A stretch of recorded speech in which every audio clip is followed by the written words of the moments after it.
Holy cow, it's been a while, Tom, hasn't it?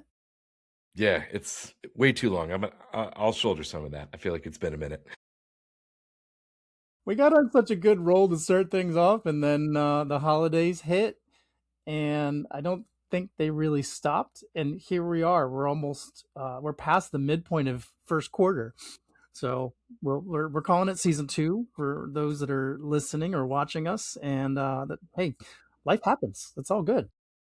I did not realize, like when you said that, I thought you misspoke. I looked down at my calendar. I was like, "There's no way we're past the midpoint on first quarter." It's like the first eighth is done and dusted. Well, I Yeah. mean, let's positive change. Let's start this thing off. We're calling this season two. So 2026, we're kicking off season two. This is our kickoff episode, and we're going to kick this thing off and just kind of talk about what our goals are for this year. Talk about what happened over the holidays. Give a bit of a preview, and we'll dive into a couple of our favorite topics. Yeah. So let's make this thing real. Awesome. Love it. Love it. What was your big highlight from the holidays? Big highlight for the holidays was not skiing. It is a desert out here. I've golfed more this ski season than I've golfed. But big holiday, spent time with a lot of family.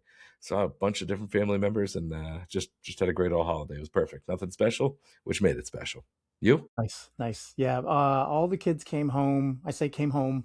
One lives away. One lives here. One lives close. But they were all here for Christmas, which was great. Just because we had basically a whole week together of not having to do anything. Everybody could get up when they wanted to get up and just relax and chill and hang out and watch some movies and talk and just catch up on life. It's so different. You'll get there, but in this empty nesting phase, even with an adult child who's here, he's sort of in his own little world, his own little bubble. Yeah, I Uh, believe that. yeah, it's weird. I can ask him to do stuff, and he cooks and he participates and this and that and the other, but then it's like poof, gone. So it was really Yeah, nice to have them all here. And then January came along, and bam, here we are back at it. yeah. This year got shot out of a cannon. Some years you kind of like cruise into it. Holiday was a nice break, but it's been just go go go at my work. And I mean, I feel like I've accomplished more in the first 6 weeks than I have, you know, in half a year sometimes. So this That's year's been awesome. 2026 is just absolutely cooking. That's awesome. Yeah, I know you were telling me like your fiscal year end is January, which I'd never heard of, but I guess makes sense. It gives you some extra gear to turn into for the first month of the year. Yeah, I'm only 24 days into our fiscal, so it's kind of it's nice in a lot of ways, but it's also like go go go in a lot of ways. But I mean, business is good. Taking care of frontline workers is a hot topic these days. So we're doing the Yeah. Lord's work out there. Yeah. And on my end, I think this year compared to last, I've got workshops that I'm running with some clients, and those just, they started right in the first week of the year. And so off and running we went, versus last year was probably a good 3-4 weeks before things started to move. So it was exciting to have this stuff already lined up, and clients who want to learn, want to engage, want to tell you their stories and get some insights onto what other people are doing in the world. So it's really shown me that people have a thirst to change and grow and evolve. Some of that's just nature of business, but some of it's, hey, no, we're here. We want to do stuff. So I'm inspired by that. I like to see that hope and glean in their eyes. So Yeah, let's lean into that a little bit. Let's talk some shop before we get into kind of what's upcoming. I know there's some trends. Everyone's got their trends and what's coming out 2026. Like, what are you hearing from your clients? Like, what are the biggest fears from the clients you're working with right now? I would say the most common thing that's coming up amongst all my clients and all my discussions, and this goes back 6-12 months, people are afraid to face the bully in the office, right? Office, manufacturing, whatever. I say office as the workplace. They're afraid to stand up to them. And now they're starting to build some confidence around how to have those conversations the right way, even though they should have had them 6, 12, 18 months ago. You can't change that. you gotta take now. And so they're feeling inspired and equipped to deal with that stuff, but there's still a little bit of fear in and around. You've got a high performer, right? They're excelling, they're doing 10, 20% better than everybody else on the results end, but they're making everybody else feel like garbage. Like, how is that a culture ad? I'm like, that person needs to go. It's worse when it's the boss, when it's the manager or the owner. Like, how, I don't understand how that functions. But that's been probably the number one trend of conversation that I've been running into for the last 6-8 weeks. Wow, that's crazy. For me, that's always been the easiest thing to solve, just naturally. Like, I don't know if it's just coming out of the sales world and it's more of a culture, managing sales teams, but that was always like a non-starter. I've said proudly, I've fired more top performers on teams than almost anything else. It's not because I'm trying to shoot myself in the foot, but top performers tend to also have really huge ego in some cases, have entitlement in a lot of cases, and will absolutely destroy your team. And all of a sudden, yes, they're your top performer, but your other 4 performers go They all drop. backwards. Yeah, And they they go drop 10, backwards in a 15, percentage 20%. that is greater than the lift of that top performer. So like for me, that's always just been a nip it in the bud immediately, quickly, and then move on. I think the longer you let that happen, the harder it is to correct. No, and I can remember being that twerp in my mid 20s. I was a high performer. I hit numbers and blew them out of the water. The In my young and dumb years, I let it go to my head. Thought I was smarter than everybody else and acted like it. Eventually, I came back down to earth. But now you see people who've got grown adults, and I say adults, 20 years in the workforce plus. They know better. They've been allowed to get away with this crap, and now they're shocked that they're getting called on the carpet about it. I'm like, how are you surprised? Now you're surprised that the person's got the guts to stand up now and do something about it, because now they kind of see the impact, even just the numbers. You think about the opportunity lost because everyone else is underperforming and all the people that you lost along the way. So like how do you fix that afterwards, right? Because then you start holding that person accountable and they go, wait a second, I've you've never said this before. This has never been a problem before. This has never been addressed before. Like, how do you address things that you haven't addressed, that you as a company or you as leadership team have let pass Yeah, without now creating a new issue on your own side? I think you have to own the fact that you should have addressed it. If I'm talking to a client, I'm telling them you got to own that you dropped the ball on this and you're trying to clean slate it. But then you do have to give them that clean slate, right? If you're going to say, all right, we're starting from ground zero now. No more swearing at your coworkers or giving snide remarks, right? It's kind of like you see the other duties as assigned or team player in the job descriptions. They never look at that. They look at the other 60% of the job description and think, oh, they're hitting their numbers. Let them do what they want to do. And they're a high performer. I've been in organizations where the high performers got away with murder. And I think you just have to call it like it is. We should have fixed it. We didn't. We're going to start fresh now, but then you got to be that way with everybody. Yeah. Then the consistency has to be Yeah. doubly consistent at that point, because then you start getting into some outlier territory once you address.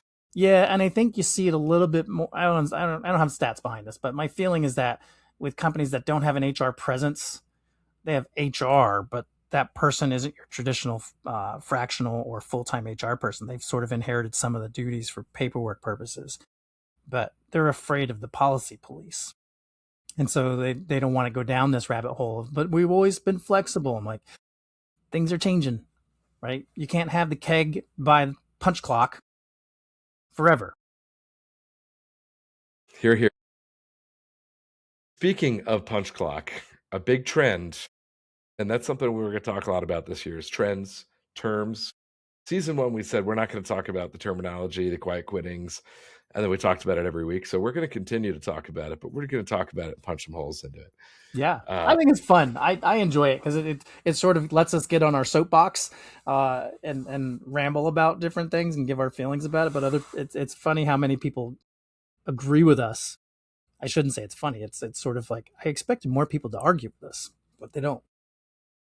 So we got a new one that's coming back, a boomerang term, coffee badging. What do you know about coffee badging? Have you ever coffee badged? Well, when I saw that headline, my first reaction was, are they getting like a punch card at the coffee counter where, like, you get 10 and you get a free coffee? So literal. The only thing I can think of. I'm like, what is this? What is this madness he's proposing? But no, tell me more. Well, coffee badging. It's you pop in, swipe your badge, check into your seat, grab a coffee, and then you're back off on your day. Oh, essentially, I think it's the article that I found. It's in Forbes, so we're not pulling off some Reddit stuff here. It's back. What generation? I'm going to ask you some questions about this. I know you haven't read the full article. What generation is leading coffee badging today, according to Forbes? I'm gonna guess the Gen Xers. No, the Gen Z. Mm, The to heck with you, I'm going to do it the way I want to do it. interesting. Uh, I know. Gen X, come on. We show up on time. We do our stuff. I Why are you throwing don't us at know. it? They We're, they they we're like they. the I good. think so. Reading into that first part of the article, I had a coffee badger. We'll talk about that. But that whole gist of converting to hybrid work environments and so forth, I saw so many of them that just struggled with it. That's why I went that route. I figured the millennials and so forth, the younger generations, are so adept and adaptable to work from anywhere that they would just kind of jump on board. But who knows? It was a mere guess, so I'm fascinated. All right, number two question for you. What's the number one reason for coffee badging? It's like I'm gonna Family guess they Feud don't here. want to be told what to do. They want the freedom to be able to, they don't buy into this return to work, return to the office. I don't want to say nonsense. In some places, it's helpful, and I don't necessarily subscribe to that everybody needs to be 100% in office, nor do they need to be 100% at home. I think you can be productive in both. But I think there are folks who just realize they are way more effective at home, and those are the ones that are rebelling because you're making them come in to have meetings on the computer at work, which is silly. If you're going to have me on the screen all day and not talk to me and give me purpose for being in the office, why am I even here? That's it. Protest. You kind of hit all three. You talked enough that I think you got like the top three in there. Sorry. Yeah, number one is protest. It's like, screw you, you're making me come back to the office. Like, I can get as much done at home. Number two is flexibility. We're used to working anywhere. We know how to balance our lives. Like, I can still be, I can still be flexible and do this. Number three, commuting expense. Okay, fine. I'm going to come back to the office.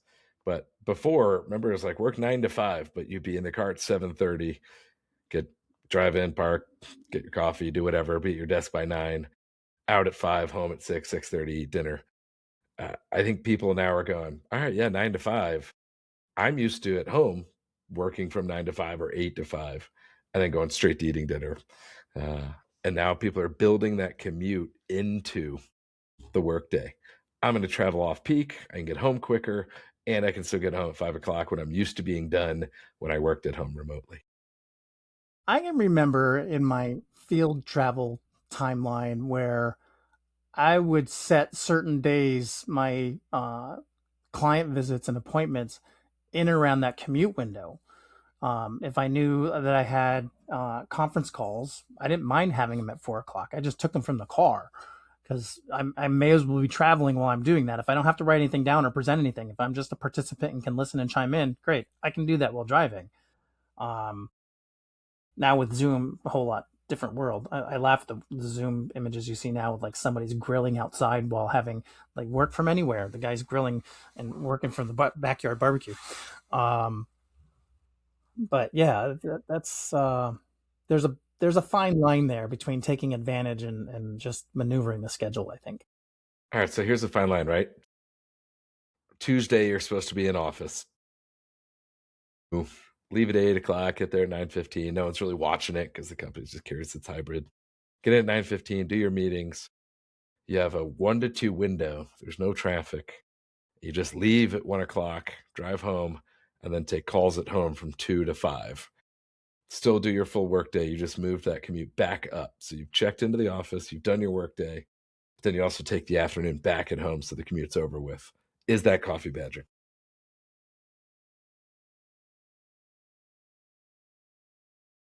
I think you're staying longer, so no. I think if you punched in and left, I'll put some time parameters. I think if you're punching out or jetting out of there in the first hour, then yes. Certainly the rolling in at 9:15, that's a little different. Like if you were an early riser and did some work from home and then went in, like still put your work in for the day. That's the thing. Is like I think what you're describing are folks that are just milking it. Yep. I got something kind of adjacent. We just at my job, we just rolled out something called Ro.am. Have you heard of that? No. It's like a digital office where when I come online, I'm in my office, and then anybody else can come in and knock on my door and just boom, pop on it, and then they're talking to me in my office. Or they can say, let's have a meeting, and then we go into a virtual meeting room and have a Zoom call together. It's sort of the next evolution of Slack or Teams. So, the goal is employee engagement. We can all connect to each other. We all know where people are. Oh, Tom's available. I can jump in and just ask him this question. It's trying to bridge that gap. But then there's also the glass half empty of like all metrics of who's where, when are they in, are they clocking, are they putting themselves in their office at the beginning of the day, are they at the end of the day? Well, and then the next stage of that is how do I rig the system so that way I'm in online, but I'm not actually at my desk or anything like that. It's sort of the moving mouse mechanism. Yeah, I'm pretty open to it. Like, I actually see the benefit. I'm like, all right, this is cool. I can see who is where, and it literally visually shows you. So you start building this, like, we're all working together. Like, I think it's actually really, really cool. And I'm giving it a chance and trying to use it, but I'm good at coming on in the morning, but I always forget to like leave at the end of the day. And that is the one I'm like, am I worried that someone's gonna be like, Tom, you didn't leave at the end of the day? Like now all of your office time is like bunk, and we don't like trust that you're there. I don't think we're using it that way, but like that is the stuff that gets in my head with this program. So I think it's Yeah. part cool, but I'm also like, wow, this is where we're at today. I've never seen anything like this in today's. Yeah, but I think if you start with just, all right, my mornings, I'm going to get into my digital room, right? In the afternoon, I'm going to punch off of it, but I'll come join another room. I'm only punching off because I'm going to forget. But if everybody has a room in the morning, then you know where to find people. I think that's the biggest, one of the biggest qualms with the hybrid or remote piece is that the higher ups that are concerned, are people actually working? They don't know where to find you. They're not being able to walk through the hall and say hi or shadow and that sort of thing. And there's some trust factors going into that for sure. But if you tell folks I'm going to be in my digital room, I met a woman last year. She has sort of an academic environment, not a traditional 4-year college, but different learning environment where she built something like that, where they had like digital classrooms, and you could almost like if you remember, there was a 3D game, Doom. Am I thinking right? Doom? Yeah. Oh yeah. Yeah. So you'd walk down a hallway and take a left, and that a little better graphics than that, but that was kind of the gist. You walked into this room, you walked across campus, you went into the campus center, you went into the library, and you'd see people it was an avatar, but you'd see people in there. I'm like, that's really neat. Yeah, it's kind of what it feels like. You can see, and then when we do like team meetings, like there's an auditorium and everyone's in it, and like I can talk to only the people in my row, and it randomly puts people in rows. It's like it's kind of fun. I like it. It's pretty cool. And I know for me, like the reason I don't worry about clocking in or out is if someone pings me on Slack at 9 o'clock at night, I'm gonna respond. If they ping me at 7:30, I'm like, that's just how I am. So I don't really worry about having to like play the game or like, where's Tom? I'm No, like, whether I'm you're at my checking desk or your not, phone to see if the I'm gonna Nuggets work. I'm gonna won stay or on. whatever anyway. So Yeah, exactly. Anyways, Rome, check it out. It's kind of the workplace of today. I think that's kind of a pushback on coffee badging, or trying to figure out how to like bring some organizational structure and control back. So I'll keep you posted as it goes. I'm actually pretty interested. yeah, that's not. I mean, it's the evolution in of this tech. experiment. And like I said, I see what you described sounds to me like the next step of Teams or Slack, and maybe there's a version of you in that room that's digital, as in I'm on a call, but I'm here in the room. It's sort of like you're on the phone. But as soon as you take your headphones on, your actual head takes that place, kind of like the Teams. And Teams, you can kind of do the gallery where everybody's in a Yeah. seat, and then you can see me and I can wave Well, and all that good stuff. there's an AI assistant that comes with it that you get to name it. I name mine the One and put a Keanu Reeves Matrix character, like the One is my assistant. But you can like have it set up to like auto respond on certain things, and so That's fun. That's I've fun. stepped into the workplace of the future. It's pretty cool. I would have so much fun messing with people on those things, trying to rename their avatars and their assistants, and I get myself in so much What trouble. are you have an avatar and or you have an assistant? What's its name? Uh, Sloppy or something, just like way Sloppy. sloppy. Hey, Sloppy, clean up this mess. Okay, I like that. I like that. Is that a R2D2 new behind you, by the way? Yeah, it's a little I was noticing refrigerator. that. It actually it holds some sodas. It holds 6 soda cans. Wow. Yeah. All right. Christmas present? Yeah. Yeah. Not super practical, but fun. Yeah, that thing's sweet. Yeah. Yeah. I had to ask, sorry. Yeah. Let's talk about this season. Let's tell people what's upcoming. So season 2, we do have guests. We have a good set. We have Jeffrey Shapiro, VP in the talent acquisition space, known him a long time. Just a great guy. Has very strong opinions about the good and bad in work, in talent acquisition, and just humanity. He's one of those kind of people I met in COVID and was like, man, I like this guy. I like the cut of his jib. And There is a batch of people on that recruiting side. There's really strong, good, intended recruiters, and there's a whole dearth of bad recruiters. And those of us that have lived and breathed in that space know exactly what that looks like and feels like, because there's always the cream of the crop and the people that you would actually, hey, I can't fill this job. I'm going to give this to my friend over at this other company, right? I know they can help you out. I'm overtaxed, whatever. You have those 2 or 3 people that you would go to. And then everyone else, you're like, screw that. I don't want to touch that. And so I'm really excited to hear because I saw his LinkedIn post recently, and 19 shares. It was like crazy number. He went viral adjacent, we'll call it. We'll talk to him about it. Like, what was our agenda? What are we going to be talking to Jeffrey about? So we wanted to talk about some TA components. I think one of the things I like about him is he speaks very clear and very upfront about that recruiting world, right? We were going to talk about the candidate lens, helping job seeker with some ideas about what it's like on the other side from the TA side. We're going to talk about AI and some of the bias components. And then one of the things, I know you and I were talking about this in the pregame here, to AI or not AI, meaning it's okay that us as recruiters use AI to filter resumes, but it's not okay that a candidate uses AI to frame up their resume or their cover letter or their thank you message or email or anything like that. Why is that? I think companies are always going to flex that they're in control.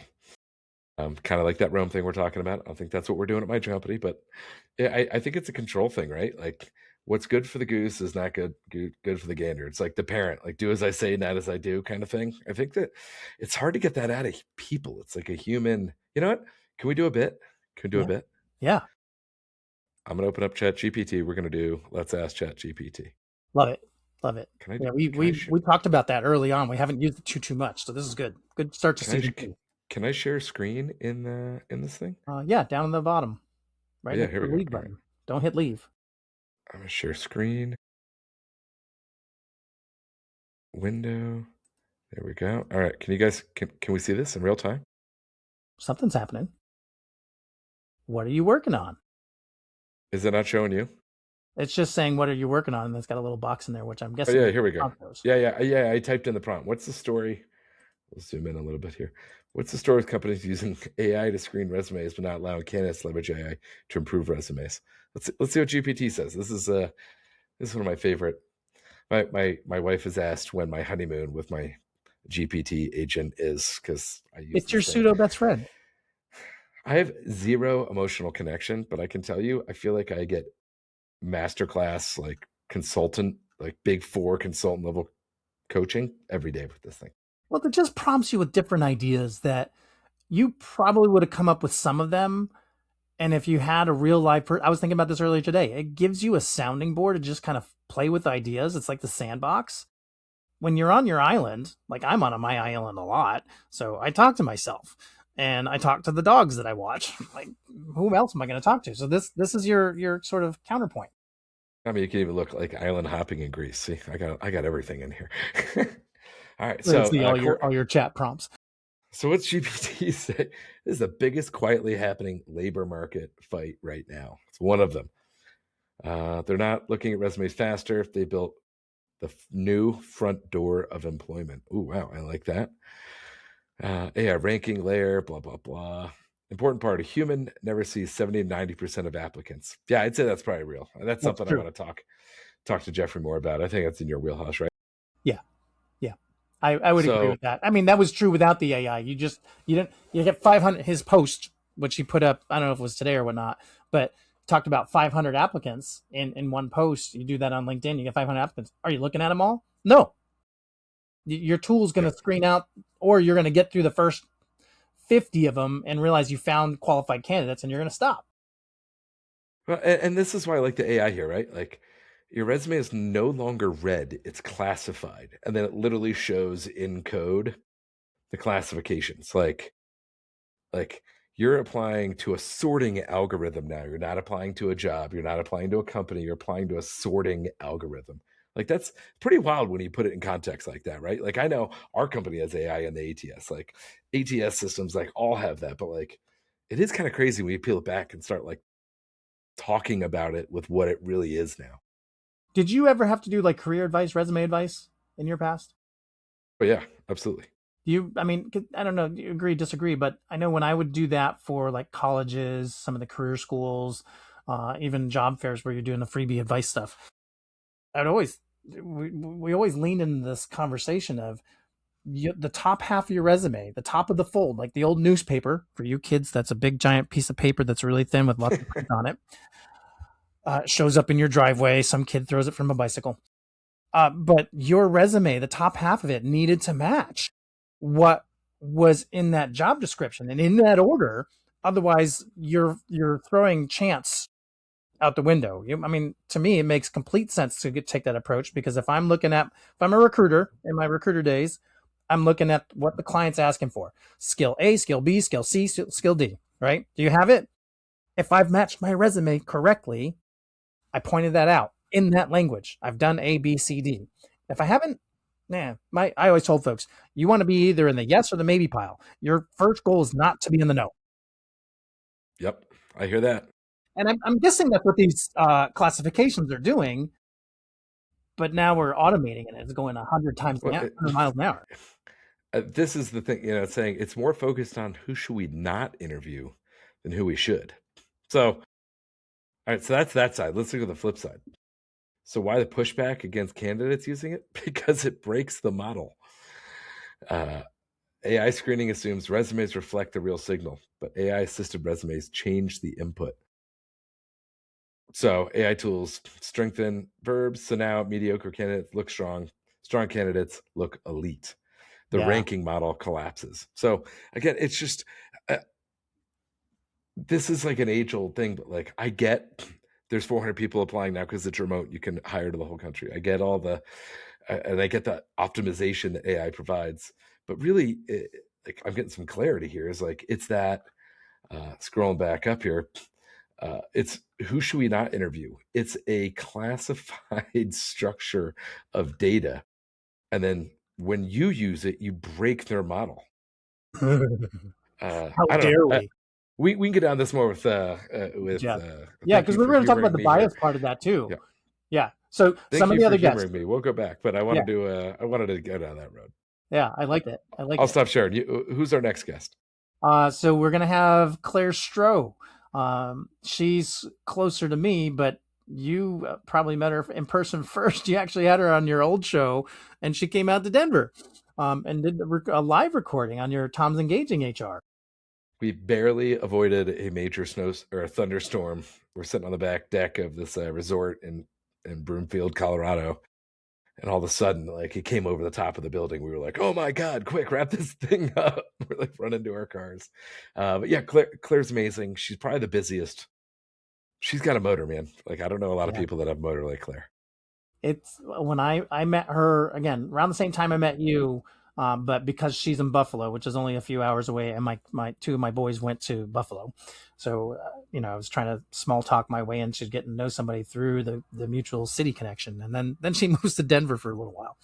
Anyway, fabulous. I've gotten to know her over the years. I run into her at our state SHRM conference every year, and it's always great to see her and catch up and say hello. And so we're going to be bringing her on, talking about her experiences at ATI where she's at now. But she's also if you didn't know this, she's also an adjunct instructor I did see at that. a college out that way. So we're going to talk a little bit about that. We're going to talk about a little bit about her motor and what keeps her moving. So we've got a few highlights on what we're going to dive into with Miss Claire. So I'm excited to have her on. And then we're also going to bring in your buddy Kevin Schaff, right? Author of The Fear Advantage.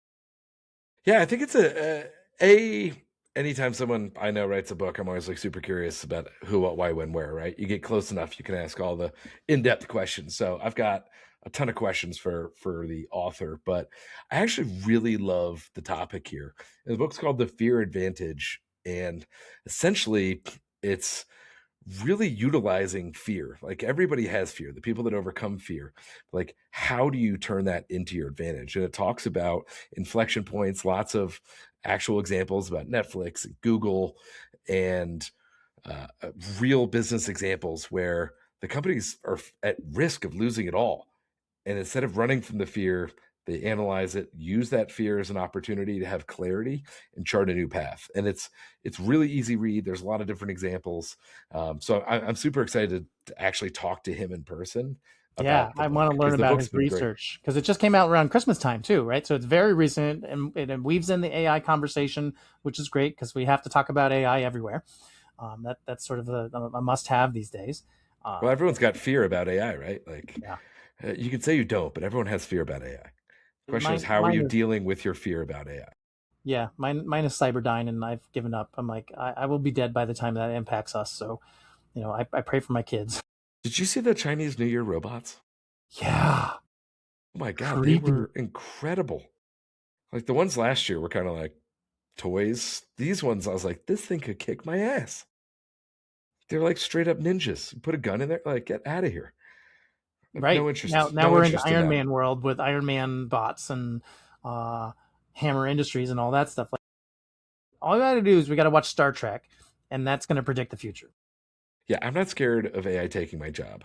I'm scared of the AI robots being unleashed with their own sentient ability to talk to a mother computer and do it, like, all that kind of stuff. Definitely, like, again, I grew up on Cyberdyne and watching Terminator and all that growing up. So, like, I think Gen X is like, we've been watching these movies Well, for you got to 40 years, imagine at some but it's point, crazy getting there. right? You think about the hackers out there and how they can hack into this database and this school and the grading systems and the banks and da da da da. At some point, they're going to be able to hack the interfaces for these robots and command them to do certain things, and it'll be sort of a sleeper cell kind of thing. That cyber terrorism sort of thing will actually it's going to become a reality at some point. It's just when and what Well, no. safeguards we When the put. robots hack themselves and do it, it's not when a person's breaking it. Like when the robots use their own AI to hack themselves. Like, that's what I'm talking about. Yeah. What was that But movie? yeah, I Robot. yeah. So we can talk to Kevin about, like, how to deal with that fear. Like, how Yeah, do I turn them shooting me to death into a business productive situation? that's awesome. Yeah, he should have like a B roll on his book for that stuff. Yeah, so those are the few upcoming guests. We've got some others that are coming down the pike, but those are the next few guests that we're going to have in our conversation wheelhouse. We're still prompting. You and I have talked about SpeakPipe, which we thought is a fantastic tool. It's sort of the call-in tool, but it's a website link, and we had a few of them in the first few episodes. We're still scouring for folks. Give us your stories. Yeah, like, why, like, everyone wants to tell the stories. This is like anonymous. Like, I feel like I'm failing and asking people, but, like, You know, there's some Me too. people that said they do it. Like, just leave a voicemail. Like, Yeah. what Hey, if if you they're? want to tell us your name, tell us your name. It's okay. We don't care, but you don't have to.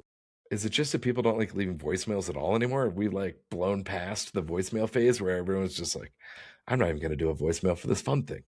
I think they want their voice to be recognized because they think the entire internet's going to know who it is. But hey, it's one of those. Some people Maybe like we the can limelight. scramble it. All right, listen, if you're listening to this, like, leave us a voicemail. We'll We'll have the speed it up. clicking notes here. Yeah, we'll speed it up and make it sound like Mickey Mouse. Tom, good to get back on camera with you. Yeah, man. So I'm excited. So those are the next few shows. I know, we'll dive. AI just is going to be part of our world, and we're going to keep talking about it from episode to episode, not to beat it to death, but there's always a different spin on it. And as much as I know, are you tired of talking about AI? It's No, probably I'll what never get tired of it. I I have like to not be tired of it. it. It's not going away. So like, a little Paylocity on all right. Yeah, I got this I for like a the speaking Paylocity gig. swag. Yeah. Yeah, they sent this to me. I did the Paylocity Elevate back in November, and they sent unexpectedly. I got it's a nice vest. I love the Paylocity folks. Work very closely with them, but like I got the gift today. My contact at Paylocity was like, "Hey, listen, I think we're on top of everything. You want to push this week's meeting?" And I was like, "Oh, hell yes!" So as much as I love talking to him, it was like they gave me that little gift of like, "Let's just not have our call today. I think we're in a good spot." And I was like, "Man, Fun, fun. thank you so much. I love those people. Thank you, Paylocity. Yeah, hit them up for some more swag. Talk to They you next week." they've got good stuff. They definitely there's another outfit called Swag Magic. I met them at a conference. They've got some great stuff. The promo world is turned upside down. If you want to invest in quality stuff, that might be something. I've got a guy. We should get we should get an episode on that because like I got super strong, like my opinions on like silverware going down in a dishwasher. guy. I've got equally strong opinions on swag because So there's like I can bring us 100% that swag I Swag hate. Magic guy. Yeah, let's talk to this guy because there's swag I love, swag that just causes trash, swag that makes business better, and swag that makes people even more pissed because you're like, what did you just give me? Like, swag is huge. All right, let's talk about swag. Let's line Okay. that up. All right. Before we leave that part of the conversation, favorite piece of swag? I got a power bank that like fits onto the magnet on my phone that saved my butt. Um, I got a t-shirt that was actually a comfortable t-shirt that fit me. Like what percentage of the t-shirts you're giving actually feel good, don't look like crap, and fit you? Like that trifecta of t-shirts is like the sweet spot. And I feel like it never happens. So I'm gonna go straight up like t-shirt. My wife just got some Patagonia ones from her company that are really dope. Nice. It's like minimal branding too. So I'm kind of trying to get that swag. But how about you? I think the two best pieces I got, there's if you've heard of Seek Out, at some point in my past, Yes. one of our vendors sent these backpacks, With slimline, the little pads. but holy cow, this is an awesome bag.